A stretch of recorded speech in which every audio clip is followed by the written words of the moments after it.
Hey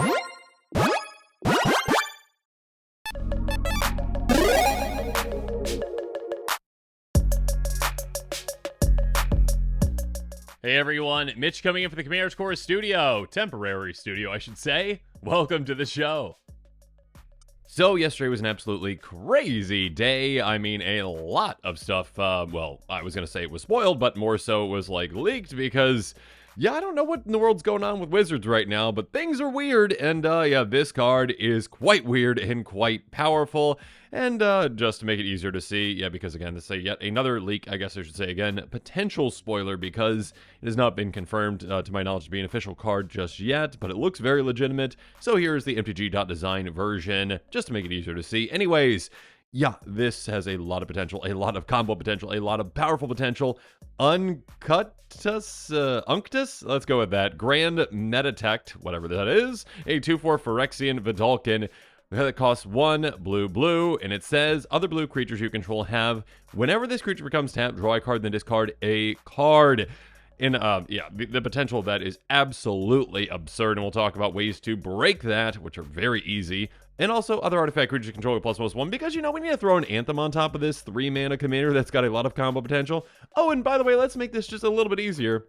Hey, let's pay a Phyrexian blue. Until end of turn, target creature control becomes a blue artifact addition to other types, other colors and types. Activate only as a sorcery. Okay, so yeah, there's a limitation on this. You can only do this at sorcery speed, but yeah, being able to basically turn any of your creatures into the exact kind of creature that you need to be able to get this 2 combo. I mean, you don't even really need that part potentially, but it also has other implications as well. Yeah, this...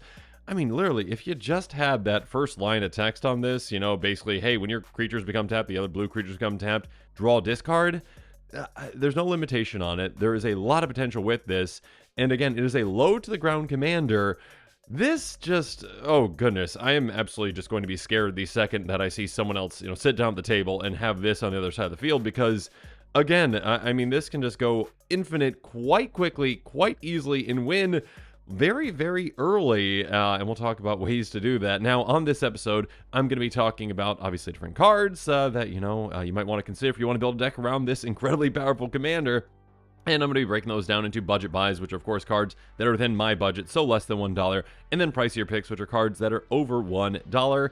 And yeah, again, make sure you check out the link in the description below for those cards. But also, maybe don't pick any up until this is actually confirmed, because, yeah, you don't want to pick up cards and be like, oh, that leak wasn't an actual card. But yeah, it does seem to be very legitimate. A lot of these leaks so far have seemed to be legitimate and actually have come out as legitimate. Many of them have as well. So yeah, we shall see. But yeah, with all that said, let's jump into one other thing really quick. And that would be a card that this brand new one clearly drew inspiration from, and that is Grand Architect, which, I mean, I always thought kind of seemed like a legendary-ish thing, and maybe this is, you know, a new legendary version of it. I mean, it has the same amount of arms as the Vidalcan as well, right? I mean, maybe this Grand Architect just somehow became legendary and also evil. Anyways, a 1/3 Vidalcan Artificer for the exact same mana cost. Other blue creatures you control get +1/+1, so there's some similarities there. Pay a blue, target artifact creature becomes blue until end of turn, and tap an untapped blue creature you control, add colorless. So obviously, I mean, this could work in the deck as well. I mean, it's just another additional Anthem, which is nice, and also allows you to tap your blue creatures for mana, which of course has some potential as well. And yeah, there's definitely some combo potential with that too. When it comes to real combo potential, let's talk about the kinds of cards that you're going to want to consider for this deck. Because, yeah, I mean, okay, Tidewater Minion, a card that, I mean, seems just kind of weird and innocuous. Hey, it's a 4/4 defender. Oh, you can pay 4 to make it lose defender.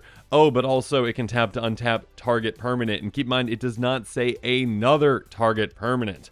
So it can target itself. And all you need to do is literally have this in play, plus your commander. I mean, you might want to give it haste because your opponents are probably going to try to stop you, but they're probably not going to be able to. But yeah, basically, hey, tap, untap, tap, untap, tap, untap.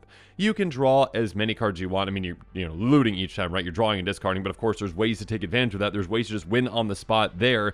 Again, basically just draw your entire deck. Just a one-card combo with your commander. Vizier of Tumbling Sands, there are plenty of cards like this. Tap, untap another target permanent. So this one cannot untap itself. It is not Tidewater Minion levels of, broken with this commander, essentially. You do need another one, but again, there are plenty of cards like Vizier of Tumbling Sands that can actually just untap another permanent, so you just have them untap each other again and again and again. Also, keep in mind, ones that untap creatures, and yeah, again, all you need to do is literally just have 2 of these in play, keep untapping, and you can draw your entire deck. Thought reflection, hey, you know what, how you're not, gaining any card advantage or just card, selection essentially with this combination? Well, let's just turn that into card advantage. Hey, if you draw a card, draw 2 cards instead. So now you're drawing 2, discarding 1 every single time you are tapping one of these, or, basically, any of your blue creatures, right? And it doesn't matter how they're being tapped. Again, if you're attacking, you get to do that. If you're tapping for a different reason, you get to do that. And again, yeah, just if you're building the entire deck around tap on tap, you can very easily go infinite quite quickly and do some very powerful things.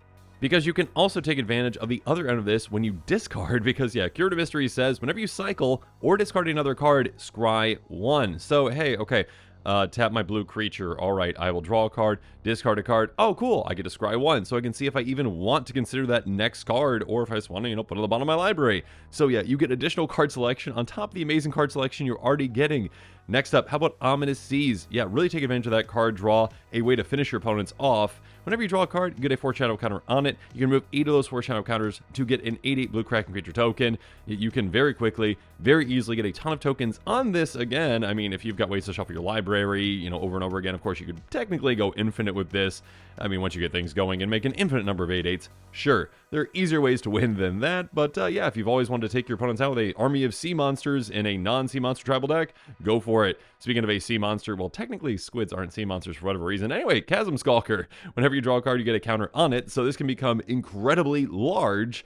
Yeah, if your opponents don't really see what's going on here, or that you have an infinite combination, essentially, you're like, okay, I go to combat, I swing with my 1/1, and they're like, oh, I'll just let it through, and then you're like, oh, okay, I'll draw, 39 cards. Okay, you're gone. Anyways, when it dies, if it does get taken out, you're going to get that many 1/1 blue squid creature tokens with Island Walk for X number of counters, essentially. So you get a ton of squids. So yeah, this can either just become one huge threat or a ton of tiny threats that can get through on a lot of players.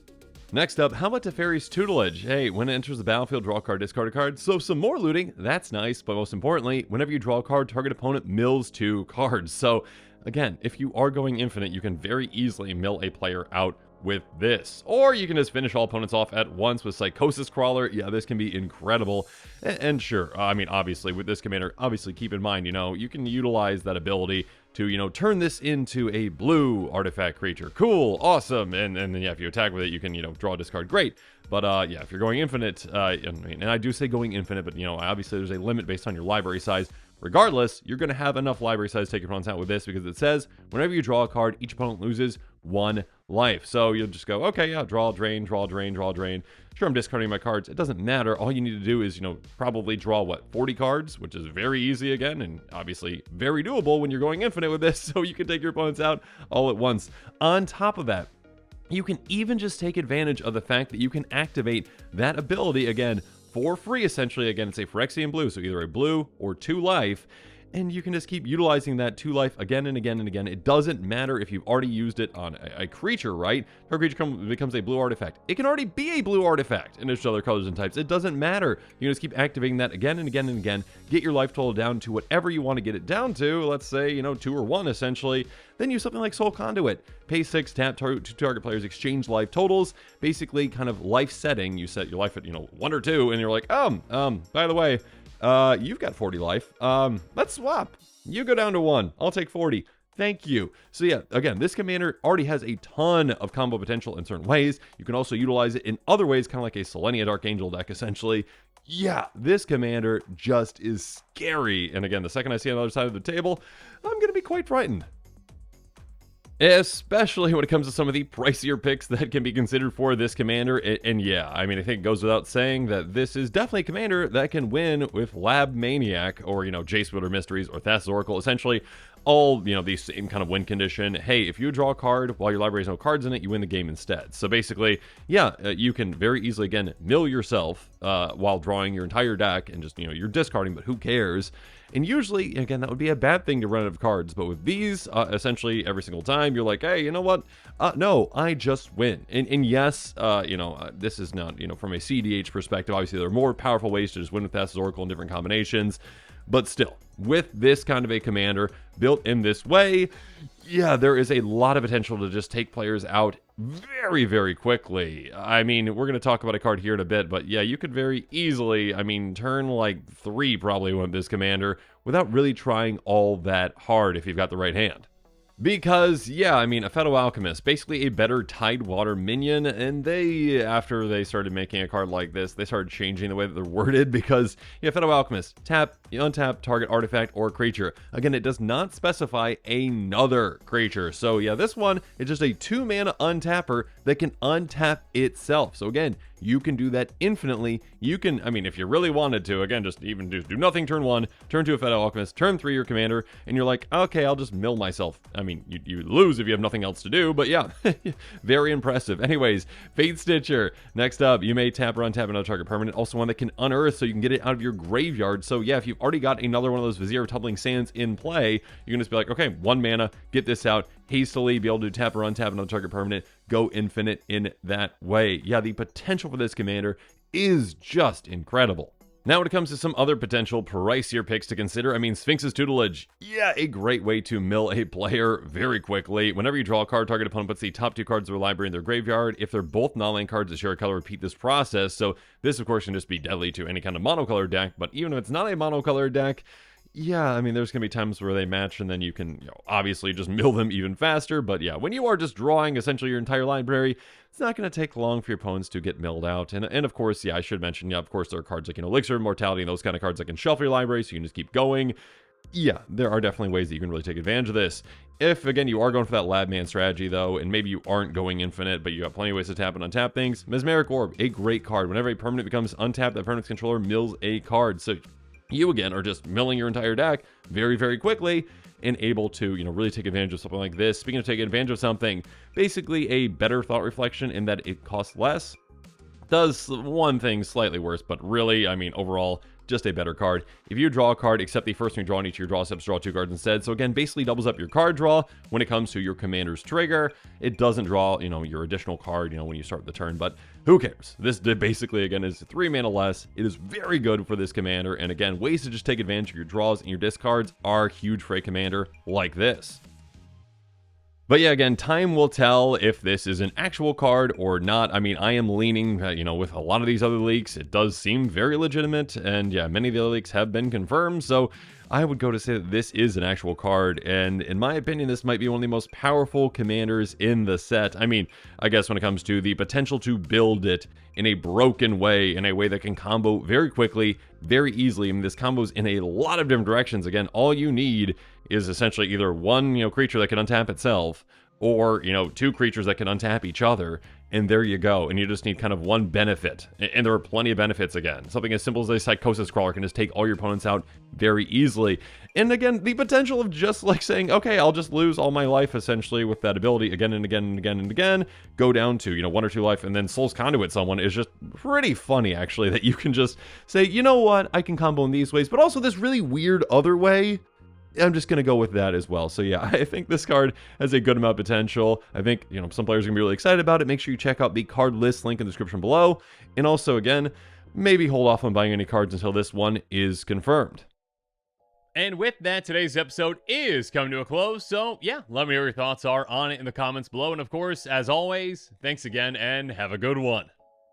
This show and episodes like this one are possible thanks to viewers like you. If you're looking for an easy way to help support this show, make sure that you like, share, and subscribe. Also, hit that bell notification icon so you don't miss any new episodes. You can also go check out our playmats and other merchandise at thecommandersquarters.com. We also have a ton of brand new t-shirt designs in stock, so make sure you check out those as well. Another easy way to support this show is with our TCG Player affiliate links. So whether you're buying a deck or individual cards, you can use this general link right here or one in the description. And the final way that you can support this show is by supporting us directly by becoming a patron. There are many benefits to being a patron, and I truly couldn't do this without all of their support.